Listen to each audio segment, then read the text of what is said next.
наврӯзи хуҷастапай дар дили пиру барнои кишвар маъво гирифтааст ва дар шаҳру деҳот боғу гулгашт ҳатто иморати иқомати сокинони сарбаландамон таҷлил карда мешавад. наврӯзи байналмилалӣ бо қудуми муборакаш дар қалбҳо тухми муҳаббатро коштаву он чун майсаҳои баҳорӣ сабзгуна гаштааст. наврӯз бо анъанаву оинҳои некаш аз ҳазорсолаҳо ба қарни нав омадааст ва мавқеу манзалаташро сол аз сол бештар кардаву шаҳомати хоса касб кардааст.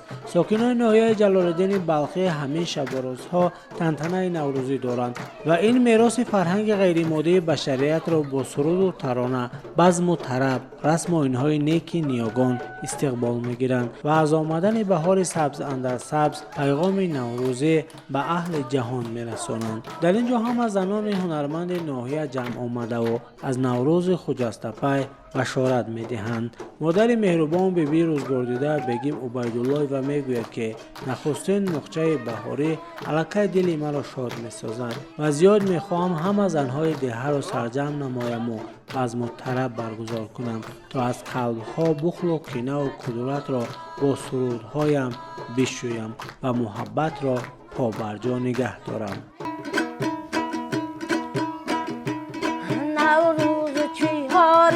جمال آمده است نوروز چیار خود جمال آمده است روز و شب ما به اعتدال آمده است روز و شب ما به اعتدال آمده است نوروز رسید و من روم آویزه کنند و دست برگردن یار نوروز رسید و من روم دیدن یار آویزه کنند و دست برگردن یار مردم همه سیری دامن و کوه روند اما سیر کنند در چمن دیدن یار. ҳарчанд синаш ба ҷое расидааст, аммо дилаш ҳанӯзам ҷавон асту аз шодиҳо сухан мегӯяду тарона месарояд. ҷаҳони орзуҳояш ҳамин осудагию истиқлол аст. бибии меҳрубон бегим убайдуллоеваро дар ноҳияи балхӣ ҳамчун зани созтарош ва ромишгари моҳир мешиносанд. ҳамин сарҷамъӣ ба хотири наврӯзи байналмилалӣ аст, мегӯяд ӯ. ана наврӯзиро мо дар вақти кӯдакӣ падаром рафтанд дар ҳамин ванҷи мо ҷифти гов ба трактори хеле на ба техникаи кӯна буданд ҷифт мекардан дар сари ҳамон зимино худ мекардан қуртов мекардан индук мекуштан бузург дар ҳамин сари зимин мекуштанд ки ҳосил бисёр шавад. наврӯзӣ ҷашн мегирифтем ина бо рақсу бозӣ мекардем даҳкӯр мерафтем дар алопарак мекардем сангчабозӣ мекардем хӯ мерафтем хӯ бари чист як банда дар дирах кашол мекардем хӯ мерафтем кавгора меовардем хурӯҷанг ҳама ба ҳамин чи сангчабозӣ ҳамон саҳари тахи ҳамон бегар бозӣ алопарак мекардан ҳамин якиё ҳамин бачаҳо ин ҳамин хеле ҳунарҳо доштем мефорад ҳамин давраи қадим воринам хеле бояд бошад. ин ҷо базму тараб оростаанд, қалбҳо пурсурур ва аз ангуштони мӯъҷизакори занон ҳунар меборад. шодӣ ки ҳувайдост наметавон аз он дил канд. наврӯзи соли 2025ро мо занону бонувони ҷамоати деҳоти навободи ноҳияи ҷалолиддини балхӣ бесаброна мунтазир будем. рӯзҳои офтобӣ баҳри дили занон кушода шуда дар ин рӯз занону бонувони ҷамоати мо ин ҷашнро бо як шукӯҳу шаҳомати хоса таҷлил намуда истоданд. дар ин ҷо бонувони ҳунарманди ҷамоати деҳоти навобод ки бо номи ансамбли сайри чакан иштирок менамуданд дар ҳамаи чорабиниҳои چی ناحیوی چی ولایتی تا سطح جمهوریوی رفته اشتراک نمودند. آنها هنرهای مردمی خود را از قبیل کشیده دوزی، مهره بافی، چخیلی که دیدید اپای دانگل هنری که قریب تماما از بین رفته ایستاده است، گویم هم خطا نمیکنیم. رسیدن پیله که در دوران گذشته زنهای ما از پیله خودشان رشته تیار نموده، همین هنرهای مردمی کشیده دوزی را با همه رشته تیار نموده خودشان میدوختند. بغیر از این اپای زینالبی هست که و به هنری مهره بافی اشتراک میکنند. من همین مهرهایی که در گردن همه بانوان ما هست محصول دستان ماهری اپای زینالبی می باشند. زنان بانوان جماعت دهات نوآباد مخصوصا به پختن طعام‌های ملی که از بین رفته ایستاده است، آنها را از نو احیا نموده جوانان را به آموزاندن همین هنرها مشغولند.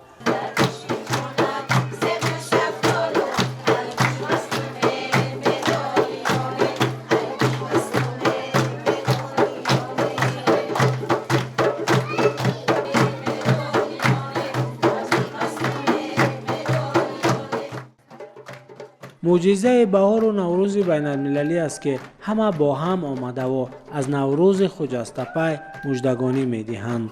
ایوان دیگر را گلدختران چهره خندان اختیار کرده به دوختن گلدوزی مشغول بودند. یکی را از دیگر خوشحالتر پیدا کردیم و به شادیشان شریک گشتیم که بس فراموش نشونده و دلپذیر بود.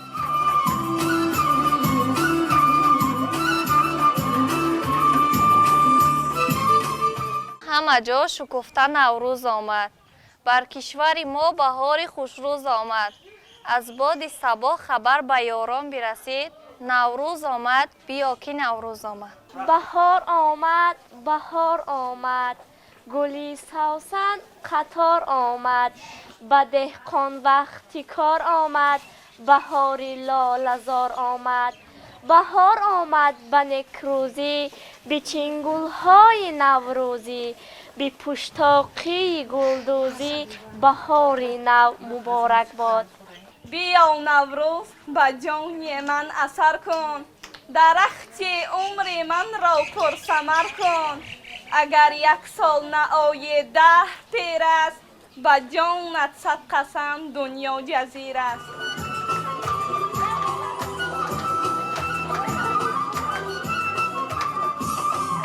کودکان به آلایش زیب صحنه نوروزی اند و هرچی بیشتر خوشحالی میکنند. گویا آنها این صحنه فرخنده را به صبرانه انتظاری میکشیدند. همین آهنگ و ترانه به یکایک آنها نیرو میبخشید.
همین نوروز را از قدیم الایام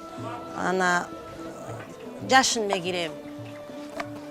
با خوراک های میلیمون تنتنه جشن نوروز را صمیمانه پیشواز میگیریم. ما با همراهی من زنان دهه حاضر سمبوسه تیار میکنیم.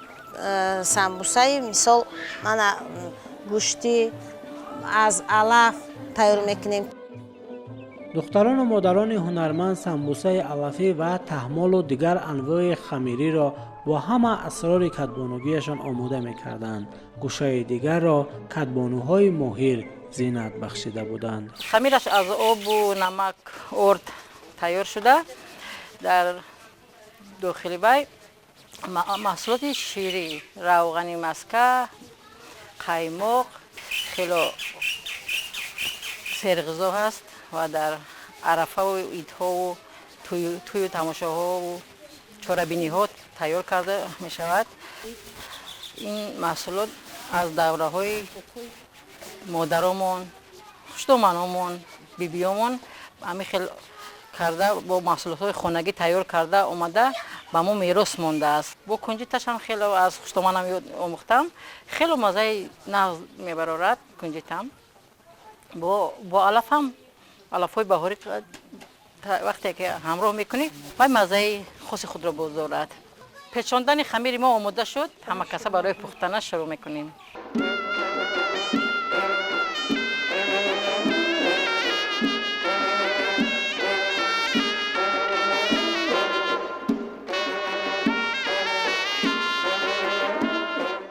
تحمل‌پذی از بیبی هامون به ما میراث مانده است که آن بیشتر از قیماق و روغن مسکه طبیعی آماده کرده می شود. پختن آش بریده نیز از کدبانوها مهارت خاص را طلب می کند.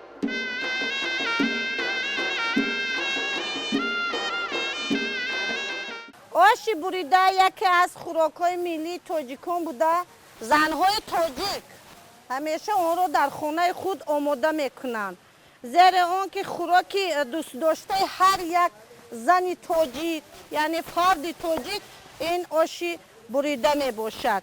من این هنر رو از مادر خودم از بیبی خودم آموختم. یعنی این خوراک دوست داشته مردم تاجیک می باشد. طرز آماده نمودن این خوراک یعنی از آب و نمک می باشد. بعضی او باشن در خمیرش تخم علاوه میکنن، لکن ما باشم من خودم شخصا تخم علاوه نمیکنم. من فقط از همین آب نمک استفاده میبرم و این رو انمی خلمو یعنی در تخته انمی خیلی تنوگ میکنیم. این چونین با فرزندان خود نیست می آموزونیم. طرز تیار کردنش باشد خیلی در دک آب میاندازیم. هر نمود علف های اوکراپ، پودینه، ریحان، شیبیت بسیار وقتا استفاده میبرن در درون دیگ میاندازن تا اینکه خوراکی ما بامزه شود. انمی خیل انمیتا میبرن انمی رو. آمد بهار و سیر گلستان غنیمت است. بزمی وصال غنچه خندان غنیمت است. با قامتی خمیده روم سوی بستان. نظاره بنفشه و ریحان غنیمت است. در وقت آماده نمودن این خوراک حتما ما مادران سرود خونده با خورسندی از تحت دل این خوراک رو ما آماده می نماییم که تا اینکه خاندان ما یعنی شوهرای ما فرزندان ما این خوراک را با مزه خورند. برای هر یک زنی تاجیک سرود خونده و از تحت دل با خورسندی این خوراک را آماده میکنند. نوروز به بهار کی میبینم، گلها را به شش قطار کی میبینم، گلها را به شش قطار در فصل بهار، دنیا را به یک قرار کی میبینم. نوروز شد و لاله خوش رنگ برآمد، بلبل به تماشای دف و چنگ برآمد، مرغانی هوا جمله بکردن پرواز، مرغی دلی من از قفسی تنگ برآمد. این حال ما شکراب آماده کرده شدیم که این خوراک ملی معمولی تاجیکان هست. این را در هر منطقه تاجیکستان هر گونه آماده می‌سازند. اصلا شکرابی که ما آماده کرده شدیم شکرابی چهارمغزی است. تا آنی که فطیر آماده می شود فطیر را در تنور میپزیم ما چهارمغز را آماده میکنیم. همین خیلی میده کرده تیار میمونیم. بعد که چهارمغز را میده کردیم باز با اون پیاز و پیاز سفید و کبوتی کمی آمیخته کرده با این همراه کرده باز یک جای با چهارمغز میکوبیم. که این مزه پیاز با چهارمغز وقتی که آمیخته می شود مزه شیرین می برارد. اصلا این نمک رو در همین خوراک‌های شکراب، خروتاب، در همین خوراک‌ها استفاده میبرند. این نمک رو ما از منطقه کمتمال آباد دسترس نمودیم. طرز استعمال شکراب ما این گونه است. یک ناله از شکراب گرفته در همین نمک مولیده بعد استعمال میکنیم. مرحمت شکرابی ما آماده شد. نوروزتان مبارک. الان خیلی زنها در عید نوروز همه در یک جا جمع میشوند در یک خونه و الان خیلی یعنی دسته میزنن، یعنی طرزی دسته زنی می باشد. خیلی دسته میگن بیای مادران ما این رو دسته زنی میگفتن که دسته زن خیلی باریک شود. علکه آماده شد ما بازی با همراهی زنهایی رو رفته در دیگ یعنی خوراک رو میپزیم.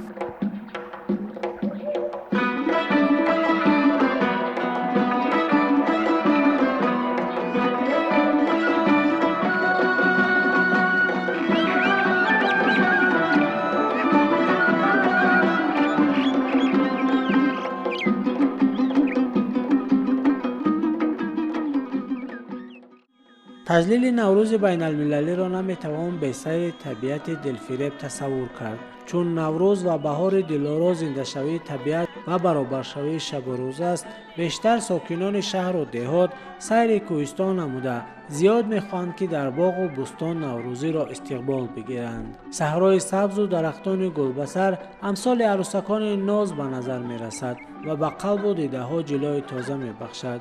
ما هم با همراهی اهل ایجاد و هنر بخصوص ساکنان ناحیه جلال‌الدین بلخی از محیط خانه به تماشای باغ زیبای راه پیمودیم و آنجا شهامت نوروز را آراستیم. میسه و سه‌برگه و قاقا همه از نورهای طلارنگ خورشید نیرو می گرفتند و بس زیبا نمودار بودند. جوان دختران گلبسر پیراهن اطلس و ادرس در تن طبل شادی می زدند. هر یک در دل غروب ناامیدی می کرد و به روز نو با آرزوی تازه می پیوست. نوروز به دلها شادی و فرح آورده بود. من شالی زر مولی زر در کمره بگلی سنجید لبات شکره. نوروز شد و جمله جهان گشت معطر از بوی خوشی لاله و ریحان و صنوبر. ای بهاری سبز و تر شاد آمدی شاد آمدی، ای جمال بحر و بر شاد آمدی شاد آمدی. از قدمهایت همه گل می کند ای عروسی گلبسر شاد آمدی شاد آمدی. نوروز شد و عصر نو و سال نو آمد در کشور تاجیک زینو قبول نو آمد. پوشیده به بر تاج به سر دختر تاجیک با عصر نو و سال نو زینو قبول نو آمد. نوروز یکی از جشن‌هایی که برای ما مردم تاجیک همچون از نیاگان به میراث مانده است. نوروز این روز نو، پیکر نو، اقبال نو تمام مردم تاجیک است و ما مردمان تاجیک محض در همین روز چنان فعل و چنین خصلت داریم که خانه ها را از نو رو بچین کرده تازگی و تازه طبیعت را در خانه خود جا می‌دهیم. نوروز شد و جمله جهان گشت معطر از بوی خوش لاله و ریحان صنوبر و آمد نوروز تمام طبیعت زیبا می شود و تمام گل‌های روی دنیا می شکفند. نوروز نو بهار است، گل در میان خار است، غنچه دهان کشاده، بلبل چی به قرار است. جانانه بهار شده است و کی می آیی، وقتی گلی خوش شده است و کی می آیی. تو وعده به برفای زمستان دادی، برفا همه آب شده است و کی می آیی. فضای اینجا بس دلفریب و مفتون کننده بود. در یک گوشه اگر گلدختران شعر و ترانه سرایی میکردند، گوشه دیگر را باز همان هنرمندان چیره دست و کدبانه های ماهر اختیار داشتند که هر یکی از شهامت نوروز اینجا سرجم گشته بود و با چهره خندان و شکوفان شادی میکرد.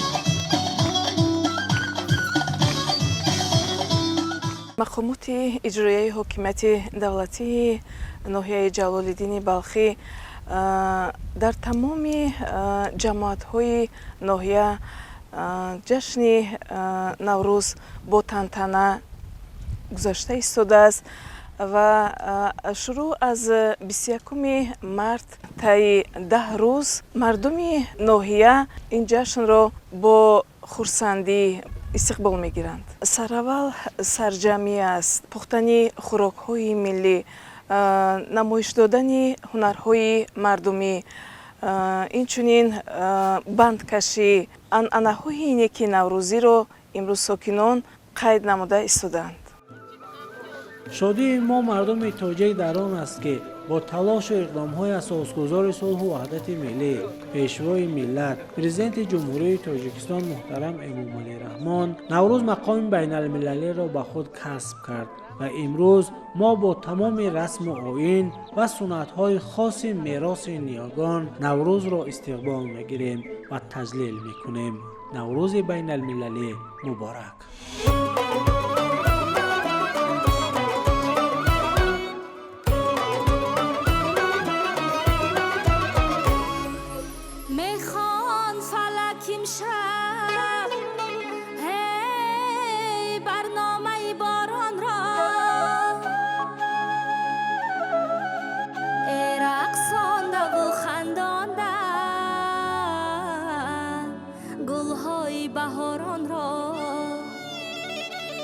رقصانده و خندانده گلهای بهاران را یاره یاره